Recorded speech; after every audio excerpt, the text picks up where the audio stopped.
Good morning and welcome to the RSA Real Estate Show. I'm your host, Dave Andreessen, joined by the founder of RSA Realty, Packy Campbell. He's a real estate owner and broker with over 20 years of real estate buying and selling of both residential and commercial properties. Good morning, Packy. Good morning, Dave. Great to be here again. It's wonderful to be in studio with you, and it's always nice to see you. Oh, well, thank you. Thank you. I always like to hear that. I just heard a conversation that you had with another real estate agent on the phone, and it pretty much sums up your business, RSA Realty, and what makes it different. Talk a little bit about that phone call and the dilemma that real estate agent had. Well, it's a typical dilemma with every single real estate transactions. It's not just the selling of the house. There's always issues that come up. So, for instance, there was a minor issue on this particular house. Rachel calls me and she says, "Hey, I got this house. It's a 1957 old New Englander in Gonick. We got some electrical issues. I don't know what to do. We're going to call some electricians. Do you have somebody in your hip pocket?" And I think one of the great things about working with RSA is any of our 12 agents, any of our locations, we have been around for so long. We have relationships with multiple electrical firms, multiple plumbers, multiple carpenters. So there's always somebody that we can bring to the transaction to help solve that problem. So, for instance, she's like, "This kick plate, what do we do?" I'm like, "Look, that's a minor thing. It's probably a $250 repair." And the fact that she can tell a buyer and a seller, "We can resolve this problem. It's going to cost $250. Would you like to take money off, or would you like to get it fixed before you close?" And just depending on the situation, people sometimes want a credit to closing costs, or they'll just want the item repaired. And I mean, actually, right now today, I had another realtor, Stacy, who was here with us in studio last week. She, a lot of times with the financing now, it's just so tough. And what I mean is the regulations have changed so much. If you have one rotten windowsill, the bank's not going to finance it. So we sent Tom, one of the carpenters that works for us on a regular basis, and we sent him over and said, "Hey, Stacy, what do you need?" And he's fixing the rod on that windowsill, checking the other windowsills, painting them, and then the lender's going to come back, look at that, and then in this case, we were representing the buyer, but we're also helping the seller because we're getting those things fixed that need to be fixed before they're going to get financing. And in almost every transaction, there's repairs that the lenders are asking me to, not even the buyer and seller, but in order to get the loan, in order to get your house financed, you can't have a rotten windowsill. Well, that doesn't seem like a major repair. So why would the banks be so critical of something like that? Well, that's kind of a loaded question. I think that I don't want to get too political, but with the advent of Frank Dodd and the real estate market crash, the industry and the regulations and the government had a real knee-jerk reaction. And I would say to you, a lot of that was warranted. We want to create a market that doesn't have really steep peaks in value. We want to have steady upgrades and steady downgrades. And so the thought of why the banks care about that is if someone buys a house and they're buying it with 3.5% down and they're not putting a lot of money in it, and then all of a sudden 6 months in they have some repair that they don't have the money to fix, then the bank's worried that they're going to get that back. And they're worried that the person's going to say, "Well, gee, I can't afford to fix this," and they're just going to stop paying their mortgage. So that's the concern that that the government's trying to adjust through lending regulations that say we don't want to loan money on anything that might be in ill repair. And that's the general statement, that the banks now more than ever are trying to determine what is this asset worth. Now, there's a side of me as an entrepreneur and a business person and a believer in the free market that no matter what the condition of that house is in, the price that someone's paying for it matches the condition that it's in, the marketability of it. So the person making that economic decision to buy the house know there's a rotten windowsill, know there's a kick plate that needs to be replaced. They know that there's no GFI outlets in the house. And so, for instance, GFI outlets weren't required in a 1957 house in Rachel's situation. So are you required to have GFI outlets? Absolutely not. It wasn't code there. You're not doing a code inspection. You're doing a home inspection. Right. But that gets confused because banks will say, "Well, if they don't have GFI outlets, we're not financing it." So what does that mean? You need GFI outlets if you want to sell your house. So there's two. Well, to the listener who doesn't know what a GFI or a GFCI is, can you explain that and why they're necessary? Okay, GFCI is usually in a bathroom or a kitchen, and what it is a ground fault outlet.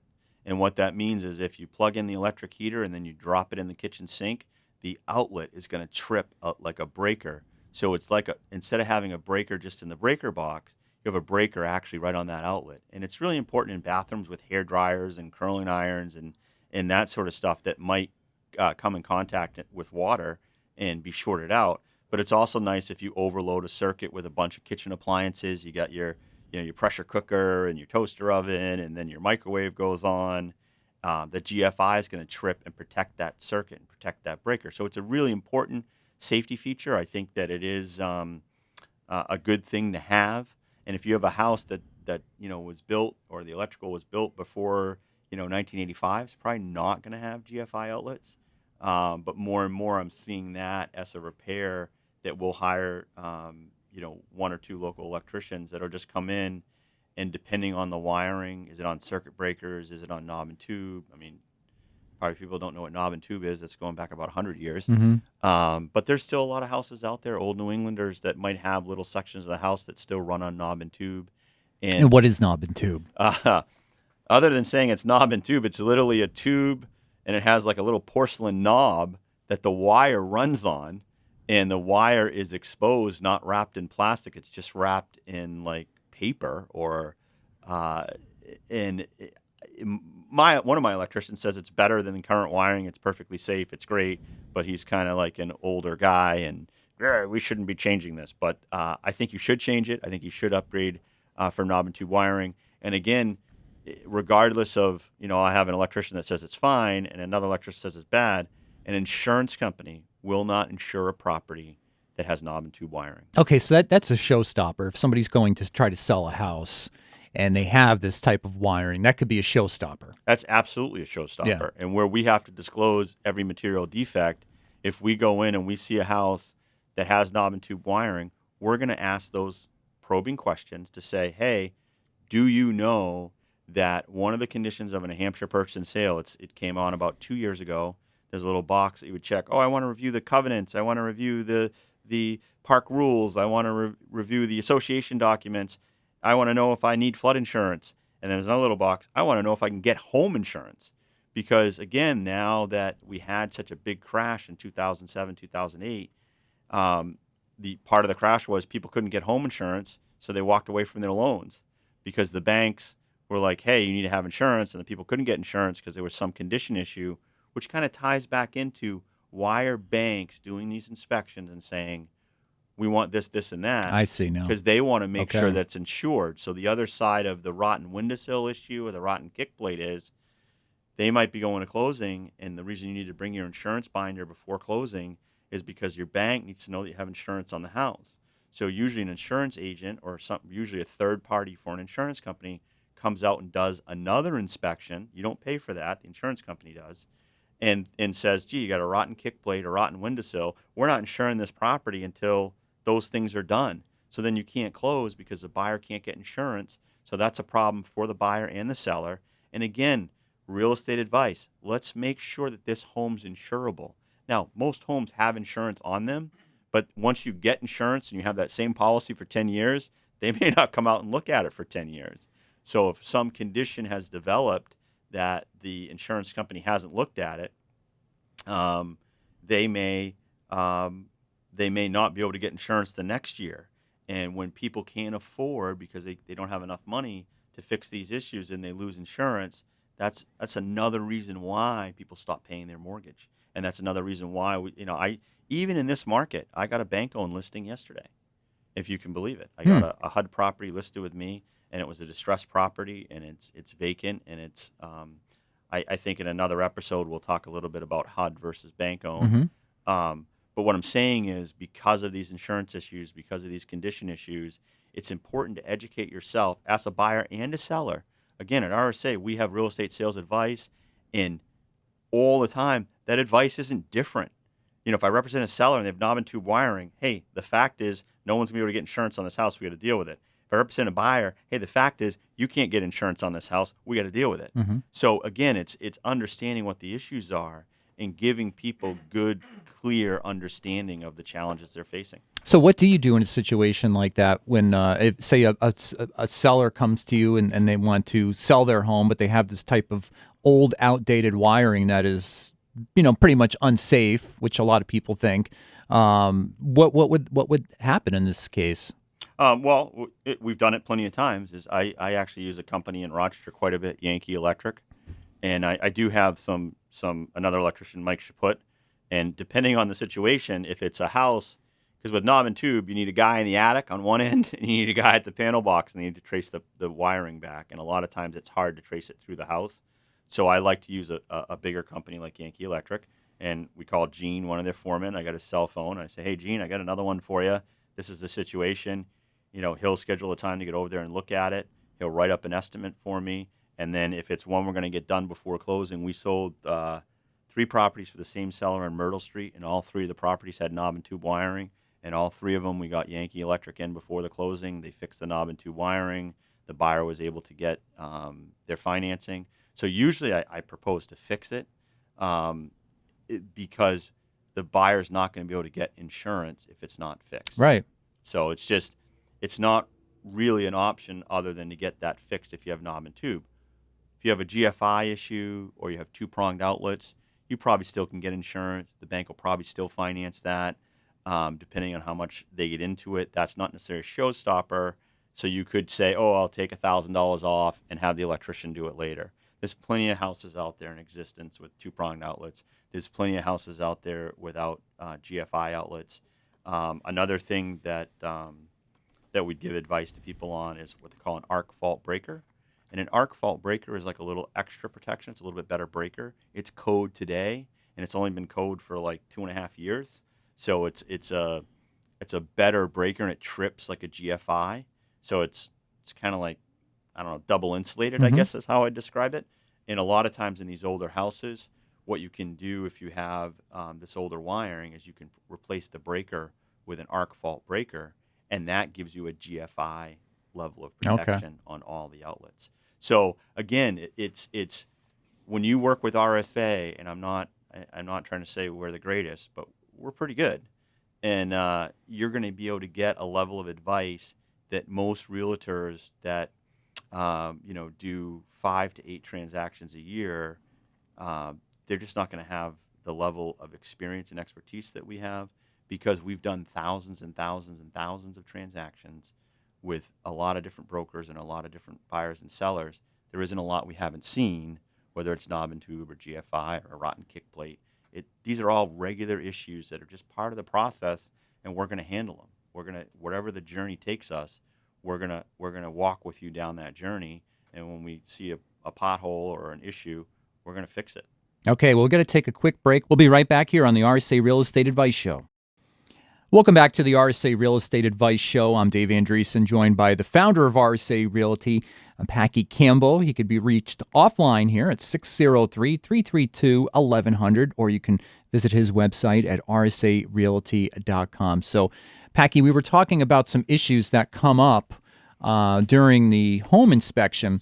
And one of the things that we were talking about during the break was a water heater and what you can do to explain the difference here. You have a water heater, but you have a boiler, but you have a separate holding tank. What's the difference there?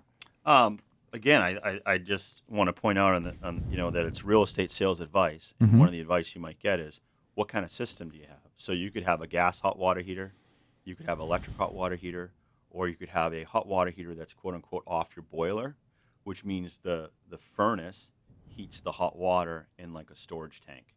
So it's not running on propane, it's not running on electric. It's being heated from the boiler that's heating the home. Those can be really efficient. And one of the examples is we had a home inspection, and there was a leak around the hot water heater. And so we have a plumber that we work with, Ramsey Plumbing and Heating. A lot of times I just call Paul and I say, hey, Paul, I had a home inspection. This is leaking. That's a problem. Can you go over there and tell me what we need to do to resolve these issues? Because we want to make sure, again, that the house is in a good condition when somebody buys it. And in that particular case, we represented the seller, but the buyer is still our customer, even though the seller is our client. And we want that customer to know they're walking into a good situation.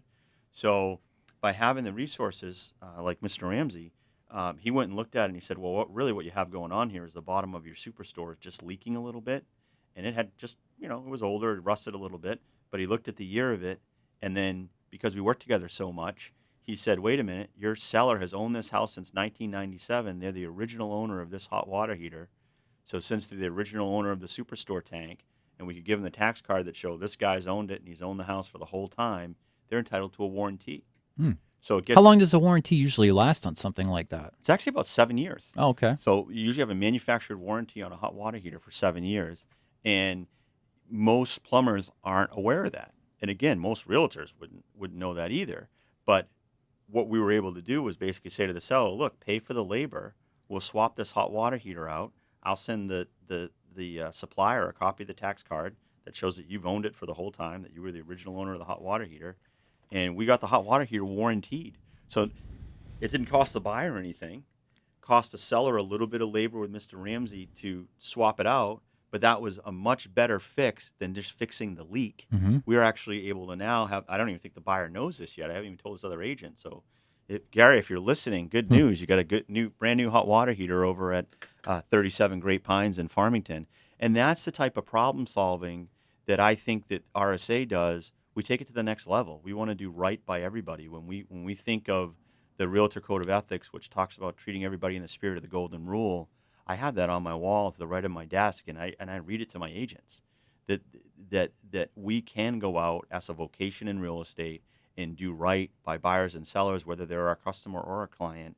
Right is right, and that's the biggest advice that I try to give buyers and sellers is do what's right, and you're going to have a good transaction. And if that's your way of doing business and your way of managing transactions, that's going to make everything so much smoother. It's not an us against them. This is a good example of where everybody wins because it's warranted, as it should have been. But if you don't have the expertise and the knowledge to look for the warranty, I can't tell you how many times agents have missed that or transactions have missed that because they just didn't know how to handle it. So we try to really train our people to understand what the options are. And the biggest thing, like you saw at the beginning of the show, hey, Rachel, call me. And she's a very good agent, but just having the ability to have a sounding board between the agents, like a lot of times I'll be dealing with deals, I'll call Rachel and say, hey, what do you think of this? And we'll talk through it. And in that process of talking it out, you come up with options and solutions that are one step better. Like a lot of times my attorney, Jim, was one of we've talked about him before, we have what we call the 24-hour rule. So a lot of times, you have this home inspection item, and people are like, and your immediate reaction is, well, gee, that's 13 items. That's a lot of items. You guys are picking me apart, and sellers get defensive, and buyers get aggressive, and you say, you know what? We got 5 days to respond. Let's look at this. Let's analyze it. Let's calm down. And then we looked at it and said, really, there's 3 issues here that really need to be addressed. The other ones really don't. And then you can just have a conversation and, again, work them out to a resolution that makes sense. And what's great is at this point in my career, when I tell another agent, yeah, well, look at this. We're going to get the plumber over there on Tuesday. The furnace guy's going to clean the furnace, do this, do that. They were like, the furnace isn't working. Oh, my God, it's falling apart. The sky's on. I'm like, the house was vacant. They had winterized it. So why isn't the heat working? Because it's airbound. Why is that? Because if you winterize a property, you need to purge the zones in order for the water to flow. And again, the other agent had no idea what any of that was, and that's okay. He's going to learn from this transaction, co-broking with me, what it means to have an airbound furnace. And it doesn't mean you need to replace the whole furnace. It just means you need to purge the zones. Which is a simple fix. Very simple fix. Yeah. It's paramount to turning it on. Right.